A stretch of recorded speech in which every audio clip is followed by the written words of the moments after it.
premises. Monday, this is the total hospitalization rate, which you see is basically flat. Flat is not great, but flat may be a reaction to the weekend. Sunday discharges may be down.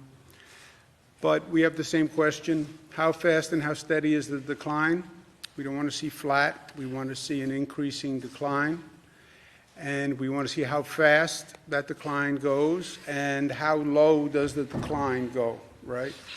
When does that hospitalization rate get down to a truly manageable number? When does the incoming case number get down to a manageable number? You see again, overall hospitalization rate is on the decline. Again, yesterday, a little less than we would like to see. But hopefully it was a Sunday anomaly because of the weekend. Intubations is down. Number of new cases, still 1,000 new COVID cases every day. Puts it in perspective. Down a tad from where it was, but again, these weekend numbers sometimes are a little strange. Number of lives lost, 337. Still tragically high. But on the decline, if you look at it over the past few days, not that that gives any solace to 337 families who are suffering today. On testing, this has been a big topic, increasing testing. It's been a scramble for all the states. We're doing well on it. The testing tells you where we are, right? And whether the infection rate is going up or going down. We've now tested 7,500 people statewide, so that's a very significant number, and it gives us a snapshot of where we are. It's just a snapshot, but snapshot.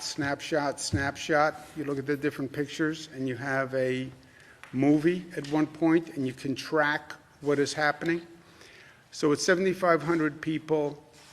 The percent statewide that's positive is 14.9. When we tested 5 days ago, it was 13.9. 13.9 to 14.9, 1 point. Statistically, it's in the margin of error. I'd like to see the margin go the other way, but male, female, they both went up a point. Men are still more likely to have the virus than women by a couple of points. Whatever that bespeaks, I care not to speculate. These are the regional numbers in broad strokes. Long Island 14, New York City is up a couple of points. Westchester, Rockland is up a couple of points. The rest of the state is basically flat. This is the infection rate by region. People hear New York, they think New York City. Yes, we have New York City. We also have upstate New York, North Country, which is predominantly rural or suburban. And you see different situations across this state. This is not a homogeneous state. So the Mohawk Valley, 2.6%. North Country, it's 1.2%.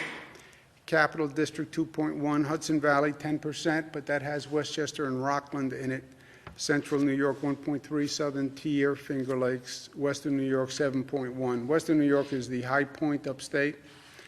Hudson Valley again has Westchester, Rockland. We had a significant problem in Westchester, less so in Rockland, so I think that would skews that number. But when you see 1.2% in the North Country, 2.6 Mohawk Valley, Capital District.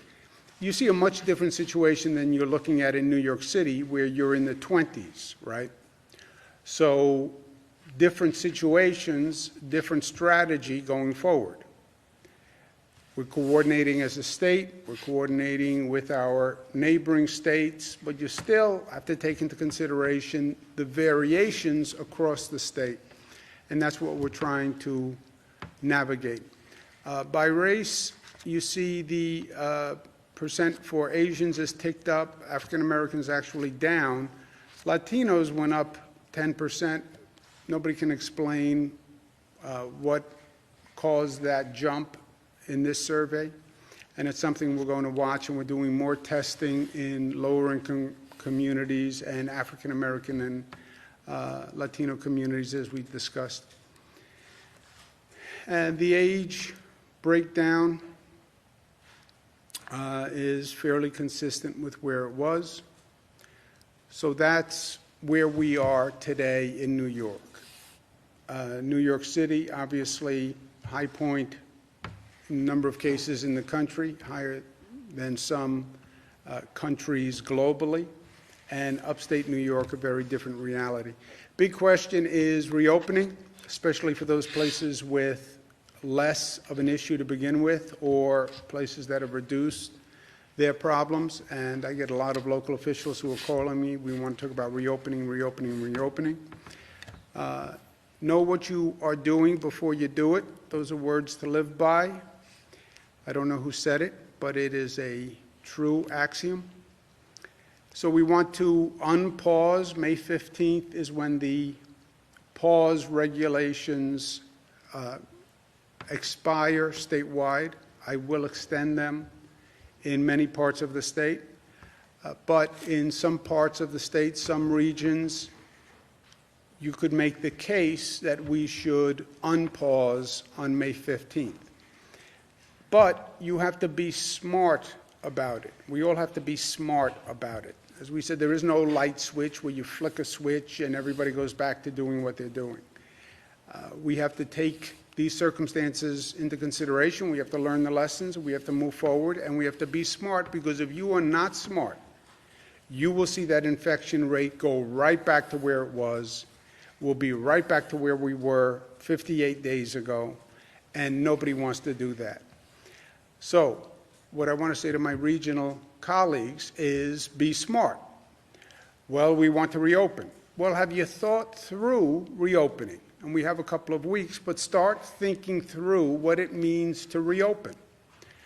First question is, do we meet the CDC guidelines that say you reopen when you've seen a decline in numbers for 14 days?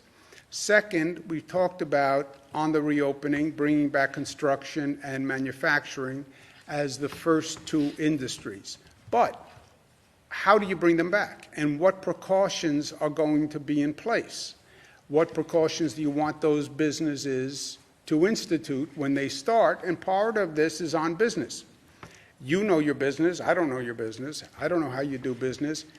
How do you incorporate into how you do your business and where you do your business the precautions that we want to take going forward? How do you do social distancing? How do you do monitoring?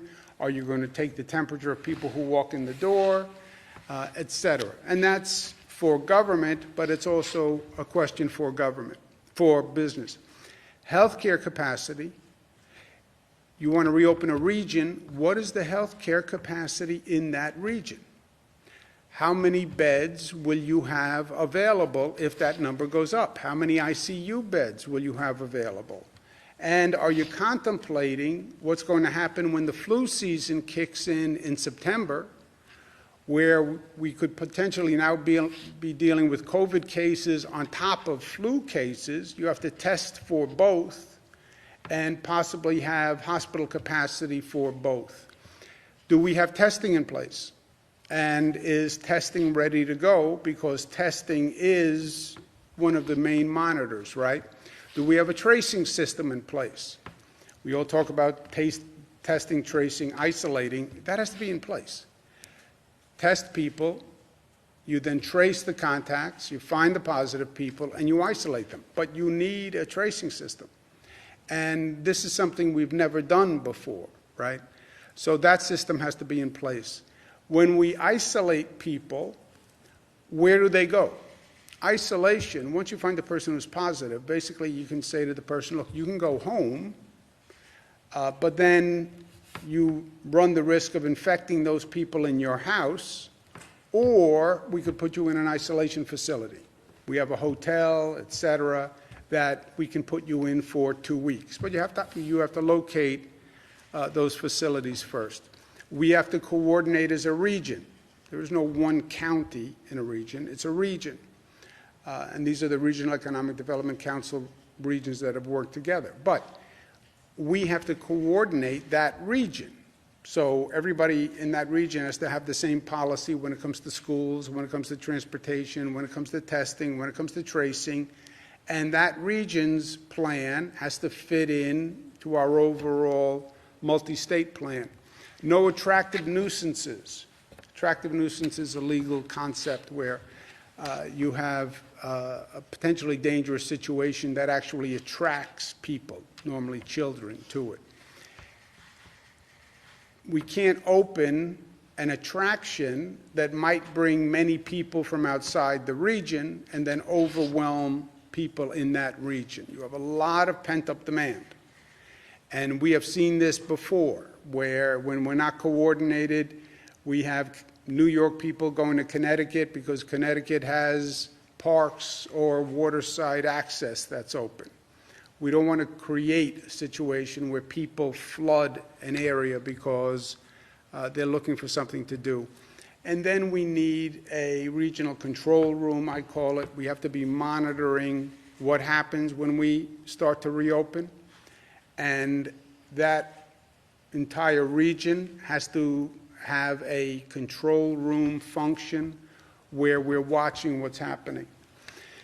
For those friends who are more graphic, we're going to turn the valve on reopening, turn it a little bit, start to reopen, and then you watch the dials. What are the dials? Hospitalization rate, which we know now. We've been watching that. What does the antibody testing tell you? Antibody testing is important because it tells you the people who were infected, the infection rate, and now resolved because they have antibodies. What does the diagnostic testing, which is a different type of testing, tell you? Positive and negative, but what's happening on the diagnostic testing? Those dials will give you the fourth dial, which is the infection rate, what's called the RT rate, the rate of transmission. So turn that valve a little bit. For a region, watch those 4 gauges very carefully every day, see what's happening on those gauges. You can either close the valve, open the valve a little bit more, or leave the valve where it is. But when I talk about the regional control room, that's what I'm talking about. Getting that data in to one central place where everybody agrees on the numbers and everybody agrees on what we do the next step. We have medical centers that were built. I spoke to President Trump about this morning. When we were worried about the lack of capacity in the hospital system, the federal government was good enough to send in the Army Corps of Engineers. They did a phenomenal job in building beds quickly. We built a number of facilities. We're now talking about possibility of a second wave of the COVID virus or COVID combining with the regular flu season in September, which could be problematic again for the hospital capacity. So the facilities that were built, I spoke to the president about leaving them in place until we get through the flu season. God forbid we need extra capacity again. I don't want to have ask the federal government to build capacity, then take it down, and then wind up in another problem area. Javits Center, we have to think about, because the Javits Center is in the Javits Convention Center. It has 2,500 beds, so it's a great facility, but it's also in the convention center. You can't reopen the convention center, obviously, when it's with the hospital beds in it. Westchester County Center, the same issue. It's also the Westchester Convention Center. So question mark on those facilities when we take them down or how we take them down. I'm going to speak to the county executive in Westchester County, George Latimer, about that. But Javits will be on hold for both those facilities now until we decide. But again, anticipate an issue in the future and make sure we're ready. But I want to thank, again, the Army Corps of Engineers did a fantastic job. And President Trump got it done, and he got it done very quickly. So those facilities, Javits, over 1,000 people went through Javits. We didn't need the whole facility, but 1,000 people is a large number of people. On Saturday, as you know, we expanded our diagnostic testing criteria for frontline workers, essential workers, et cetera. We'll be opening additional drive-through testing sites for those people this week. People can't just show up at a drive-through center. You have to call first, make an appointment, so we can handle the flow. We're also very concerned about making sure we get testing to our essential workers and our frontline workers. We're going to be doing a survey of New York City Fire Department and New York City Police Department. This week, 1,000 and 1,000 respectively, just to find out, again, with the antibody testing, what is the infection rate. NYPD was out there every day, and they paid a terrible toll. The attendance rate is now good again. Many were out sick, but we want to know exactly where those frontline workers are. If they have been infected, we want to make sure people are getting help, and we want to know exactly what happened. We'll also be doing 3,000 healthcare workers.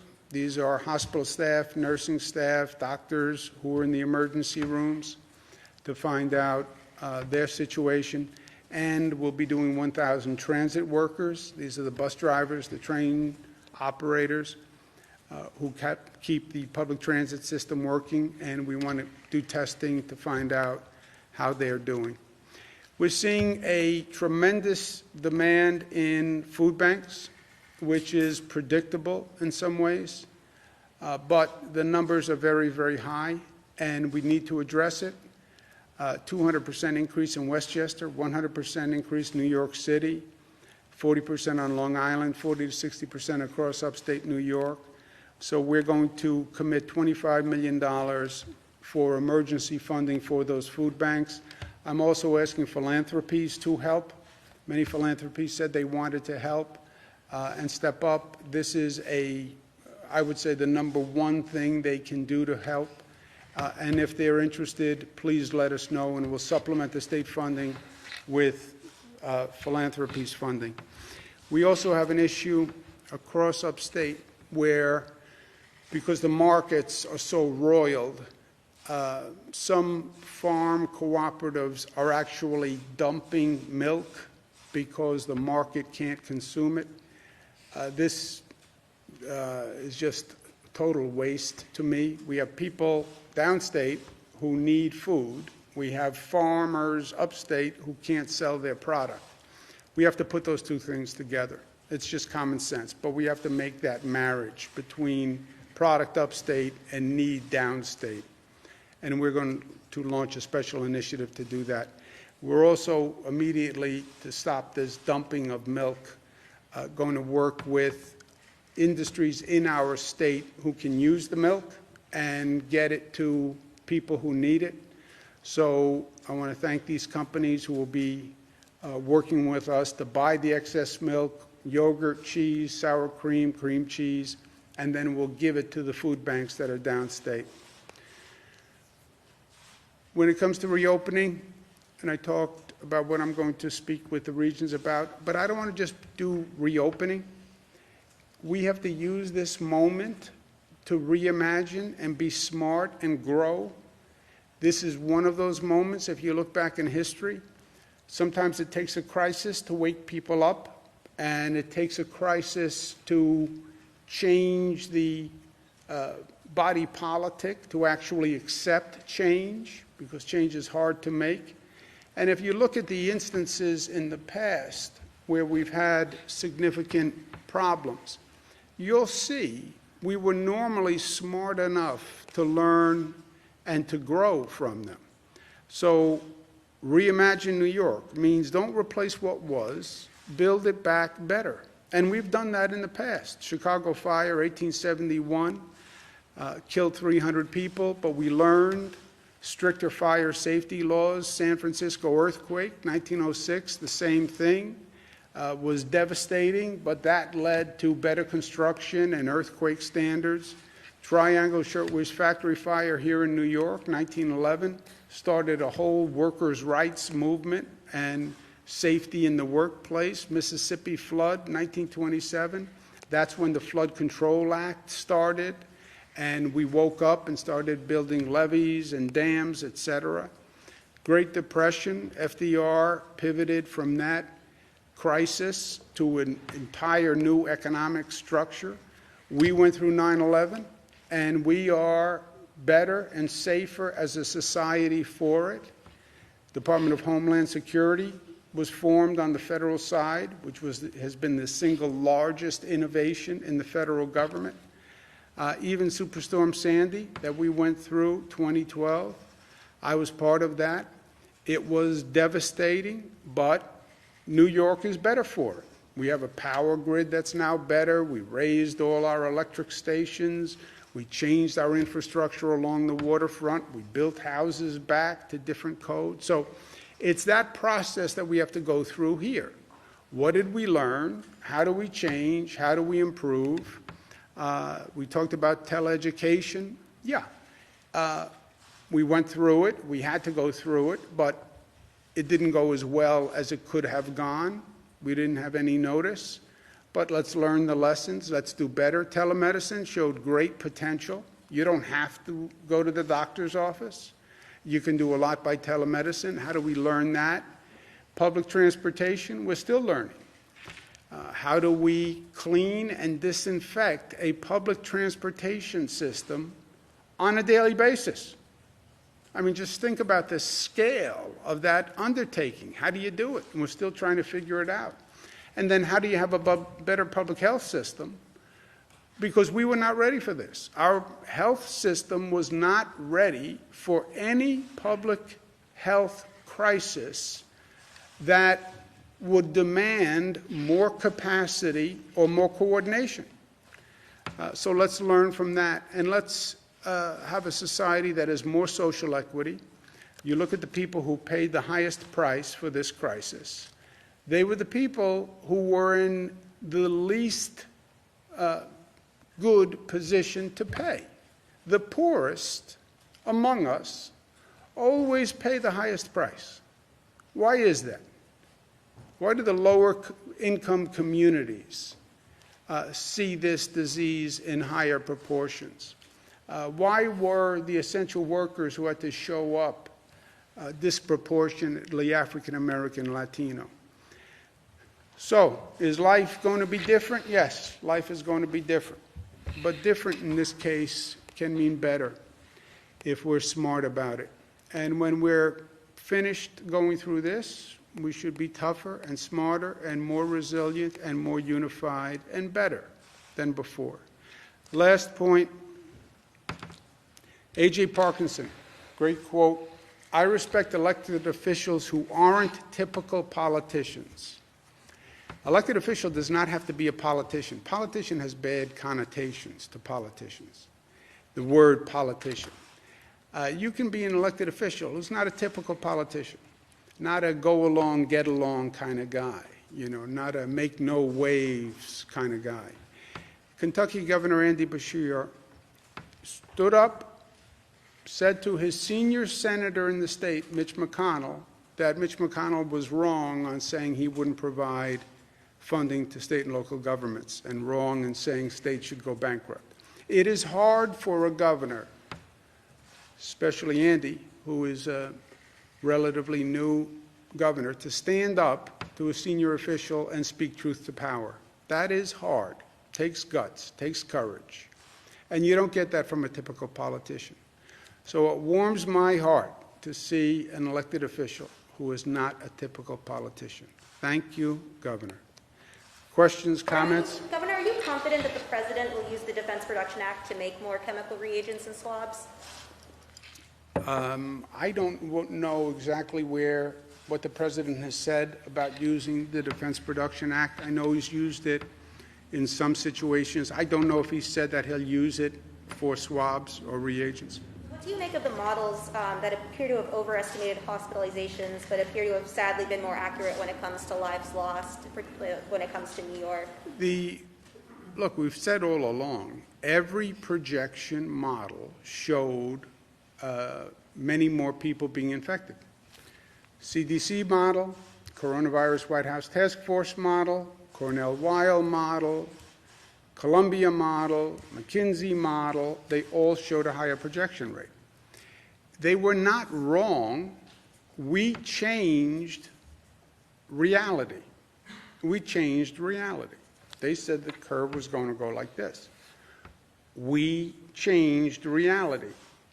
We shut down, we closed schools, we closed everything, and the reality was the number was much, much lower, which is a beautiful thing and a good thing, and a testament to the intelligence of the people of this state and this country. So, were they wrong? No. You changed reality. And the reality was much more beneficial, and hundreds of thousands of people who they projected would get infected if we did nothing, was basically their projection, weren't infected. I was talking specifically about the 16,000, there were estimates that that's how many lives New York would lose. That seems to have been accurate. I was just wondering what you think I of have that. not studied those projections, so I just don't know. Governor, Mayor de Blasio today said that the city is going to be opening up about 40 miles of streets near parks as well. Just wondering what your reaction was to that idea. Yeah, I had said early on that, you have to be realistic about the situation of people. You have people in a very dense urban environment, and stay at home, but you can go out, go for a walk, get some air, etc. Go out for a walk in New York City, but social distance, this is almost an oxymoron, right? It's very hard to walk down a sidewalk in New York City and maintain social distancing. So I had said New York City should open streets, because remember, New York City, the traffic is way down, way, way, way down. I don't know the percentage, but it's like night and day. You look at pictures of New York City, you see 1 or 2 cars going. So open streets. I know and I spoke to the city council speaker about it and the mayor, and we did open streets, and there was a program that was operational. Apparently they have a disagreement about how it works. I said, figure it out. If they can't figure it out, I'll get involved. But you need to have streets that are open. You have less traffic. You need streets open so people can walk and socially distance. You can't do that on the sidewalk. And there has to be a way to close streets because you have no cars. If you have no cars, you don't need as many streets. There's a direct proportionality. Governor, you said you spoke to Donald Trump this morning, the president, correct? Yes, sir. About what time was that? Ballpark. Oh, I don't know. I ask because at about an hour ago, he posited about poorly run states, in all cases Democrat-run and managed, looking for bailout help. Did you discuss, first of all, federal monies coming down to the state of New York? And second of all, how do you feel about him referring to that as a bailout? No, I didn't discuss that with the president. Look, first, I believe, and I said at the time, I was consistent, the last bill that they passed that only did small business help, and everybody supported small business help, should have included state and local. Now, when you say state and local, there's no personality to state and local. I get that. Don't say state and local. Say what the state and local governments fund: police, fire, teachers, hospital workers. Fund small business, but also fund police, fire, school teachers, and hospital workers. How can you exclude them when you're talking about priorities? Yes, small business is a priority. So are police, fire, school teachers, and hospital workers. I don't know why they passed the bill without including that at the time, and I said that. I said it to my congressional delegation. Everybody said, oh, don't worry, that'll be in the next bill. Yeah, but that was the third time they said that'll be in the next bill. And pardon me for being suspicious about Washington politicians, but don't worry. When I hear them say don't worry, I worry deep inside. So they passed the small business bill. As soon as they pass it, by the way, before they even pass it, they turn around and say, oh, and I don't want to do state and local. And forget the police and forget the fire and forget the school teachers and forget the healthcare workers, which is a totally different tune than they said just 2 days before when they're actually trying to pass the bill. Because if they had said that before, they would have never passed the bill. So we are where we are now. Bailout. This is not the time to be talking about dollars and cents among members of a community that are trying to be mutually supportive and help each other, because helping each other is the way we actually all advance, right? So this is not the time to be saying, well, you put in $1 more than I did, or I put in $5 more than you did, right? It's anachronistic to the concept of community and sharing and mutuality and sharing benefits and burdens, right? I'm wearing a mask to protect you. You're wearing a mask to protect me.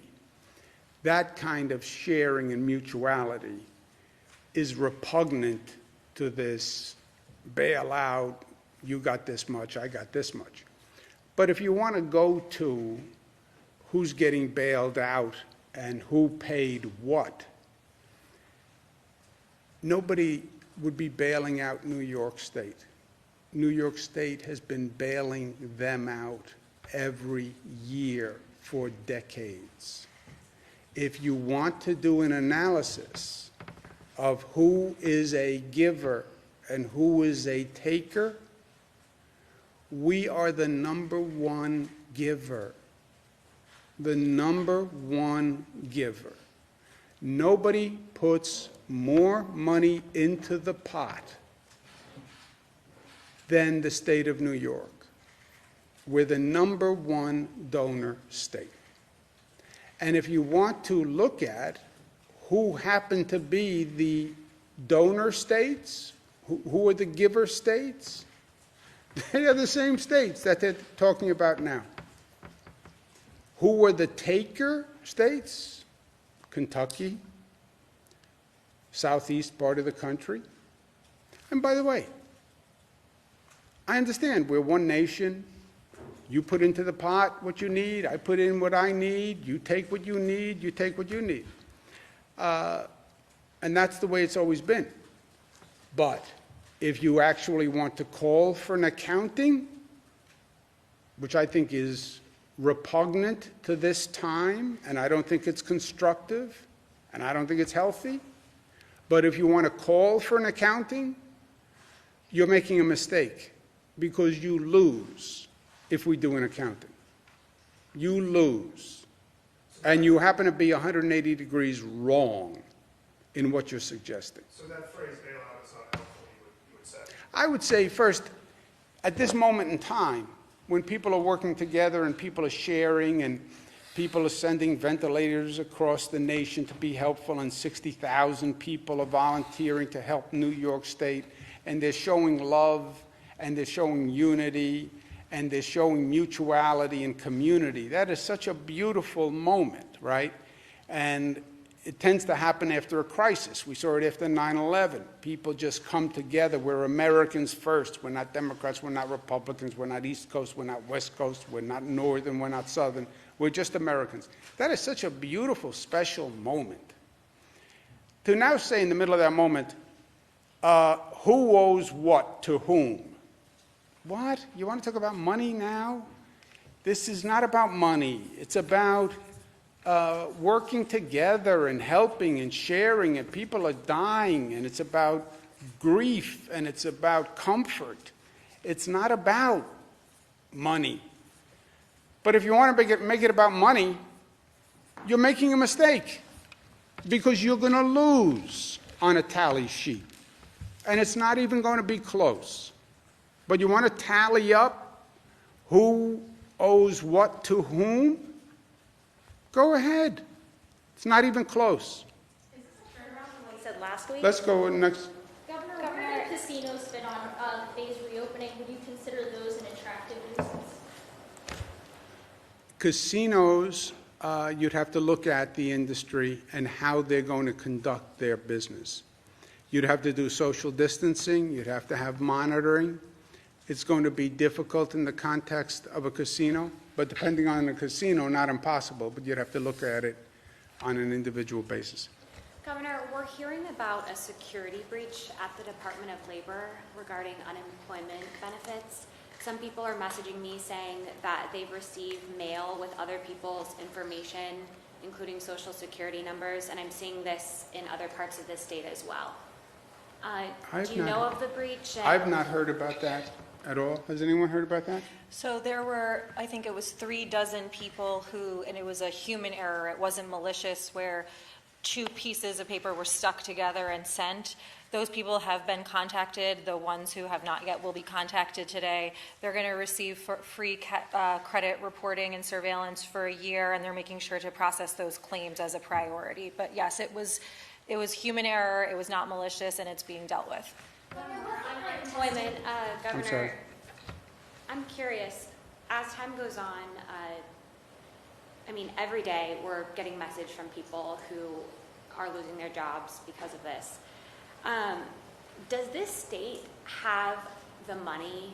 Do we have enough money to keep paying out unemployment as more and more and more people become unemployed during the pandemic? No. That's why the federal government has to provide funding, because we don't have the money. How much do we need for unemployment? Well, it depends how many people moving forward ask for unemployment benefits and how long it goes on. But it's in the billions of dollars. There's no doubt about that.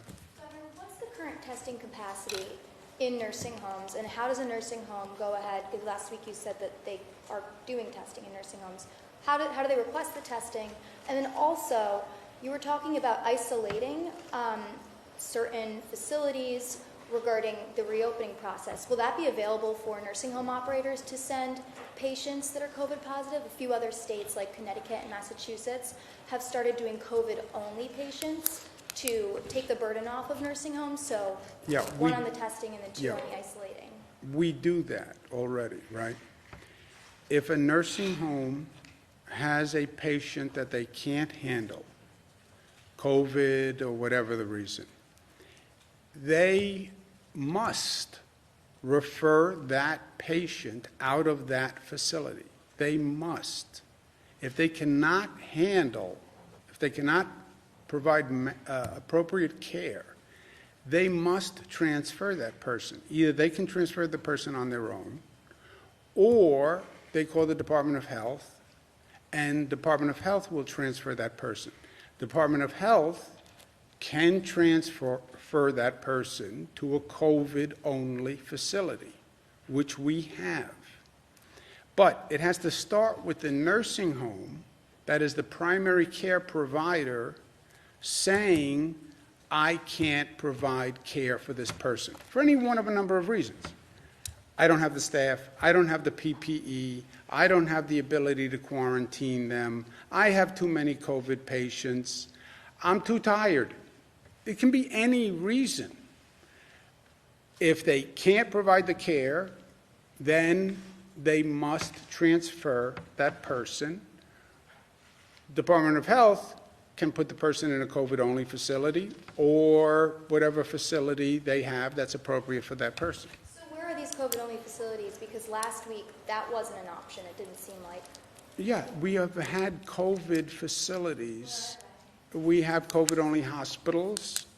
Downstate is a COVID-only hospital. We have COVID-only facilities downstate that, no, it doesn't have to be a nursing home. You can take a person from a hospital, a nursing home, from the point of reference, referral doesn't matter. We have COVID-only facilities. So there's a facility, I'm sure you've heard, Cobble Hill in Brooklyn, that was requesting transfer of patients to the Javits or the Comfort because they didn't have enough staff to handle the Yeah, amount I of saw people. that story. Right. And I don't like to critique a story, but that was a little misleading, right? Nursing home wants to transfer to the Comfort. Yeah, except the Comfort is a federal facility. It doesn't take transfers from nursing homes. It only takes transfers from hospitals. That's why the Comfort wouldn't take a transfer from a nursing home, because the specific protocol on that specific ship said that people have to come from a hospital, because when they come from a hospital, the hospital does the full workup. So when they are referred, they're referred with a full workup. But, yeah, you can't refer from the nursing home to the Comfort. You can't refer from a nursing home to the Marriott Hotel. You can't refer to the Hilton. Yeah, I know. But that nursing home can call any other facility or can call the Department of Health, and the Department of Health will take that person and find a facility. So, yeah, they can't refer to the Comfort. I know. They can't refer to the New York Post either. I mean, what does that mean? Right, but if a patient is sick, why does it matter if it's a federal facility or a state Because facility? it's a ship that the federal government was operating, and the protocol on that ship was they come from a hospital, so the ship knew what they were dealing with. Go ahead, Jesse. Nursing homes treat patients all the time that are there. Yeah, I know, medicated. but the protocol on that ship was it had to come from a hospital. But who cares about just that ship? If the point is that nursing home should have referred that patient and should have told the Department of Health, I can't handle these patients. They were, and that's why because they needed more medical staff. And so the No, problem then was, I can't, just whatever reason they want, they call the Department of Health and they say, you take Bernadette. I can't handle her. And the Department of Health takes her. Now, when the Department of Health takes Bernadette, they no longer get paid for Bernadette. Oh, money. Go ahead. So could a nursing home, sorry, Jesse, could a nursing home patient go to a hospital then? So if a nursing home is overcapacitated, they can't handle their patients, could a patient be transferred back to a hospital and the hospital could then care for this person? Yeah.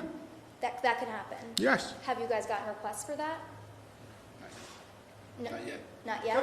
And would the nursing homes be open to regulatory scrutiny if they told the state that they can't Let care Jesse, for people? No, please, go ahead. Yeah, I was just bouncing off of Bernadette's point, just if nursing homes were to tell the state that they can't handle a patient or they don't have enough PPE, or for whatever reason, are they opening themselves up to scrutiny from state regulators? Not at all. They're opening themselves to scrutiny if they don't do that. If you keep a patient and you get paid for that patient and you can't provide adequate care for that patient, then you have a problem. On the issue of antibody tests, you reported today that 25% basically of New York City residents are coming up positive on that. Is that What was the number? about 25%? Is it safe to extrapolate from that over 2 million New York City residents have been exposed to this and recovered? What does that information give us? What does those results give us? Yeah, saying 25%. By this survey, 25% of the New York City population had the virus and now has the antibodies. And what does that say about the death rate? What does that say about the severity of the crisis? Much, much lower. Well, the death rate is much, much lower because it changes the denominator, right? This is what we talked about last week.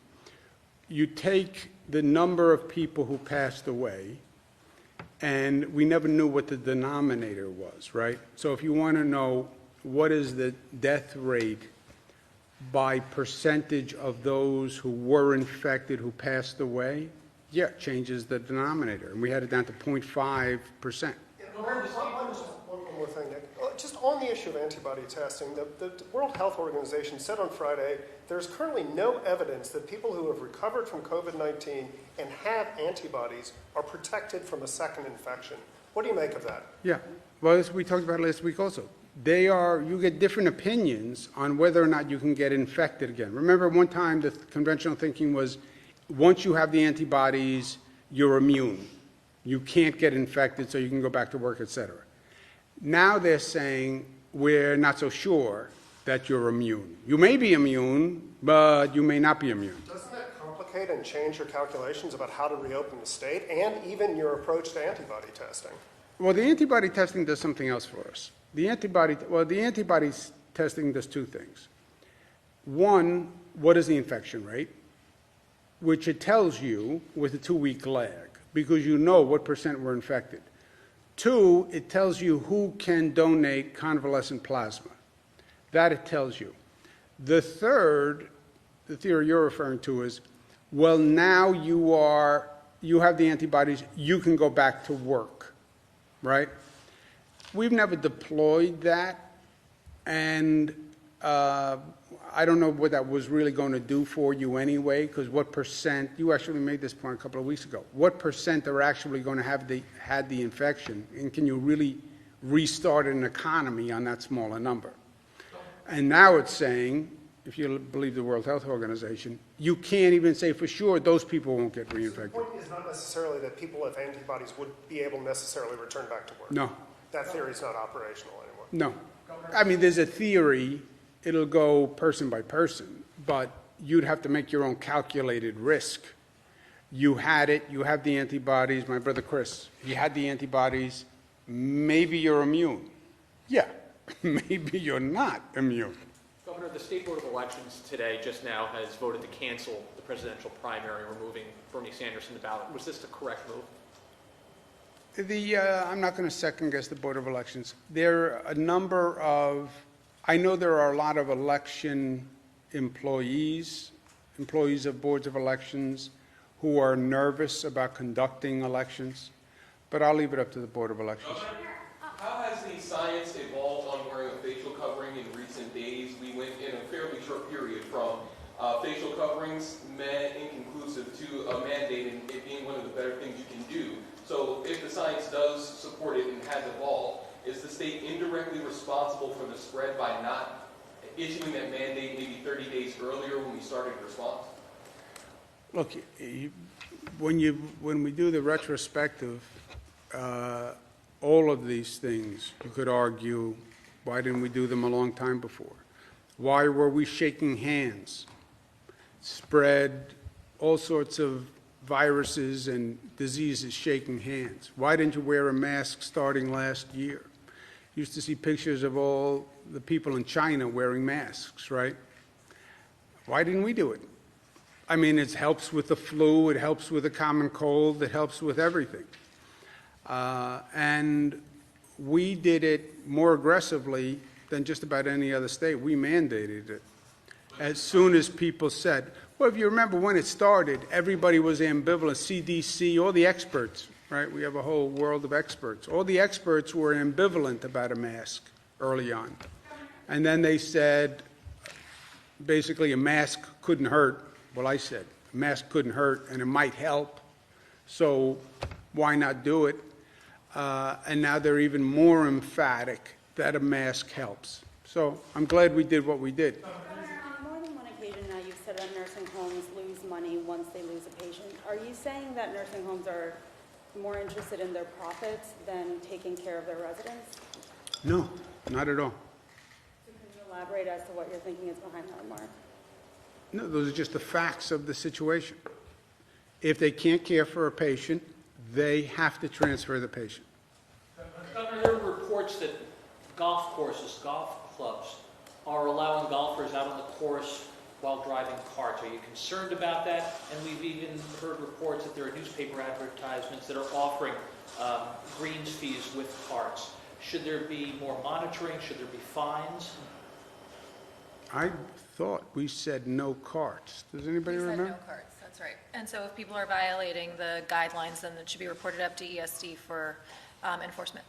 And if they're, You're recommending that somebody report that. They're not supposed to be using carts, and if they are doing it in violation of the directive, it should be reported, and there can be civil penalties. and if they're doing it in an advertisement, that is really not smart.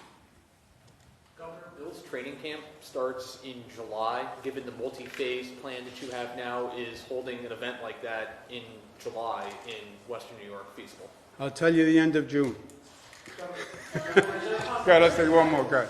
Is there a possibility that having those temporary hospitals at Stony Brook and Old Westbury will make students more reluctant to either attend or return to campus, knowing that maybe they'd be used at some point? No, I don't think so. Are there any? In terms of unemployment, do you know when we would be out of money? Do you know when we would need the federal help just for We unemployment? are out of money now. Are there? We are now running a $10 to $15 billion deficit. And just So we're out of money now. And for your context, we've paid out as of Friday $3.1 billion in unemployment already, as of this past Friday. Should we ever raise taxes?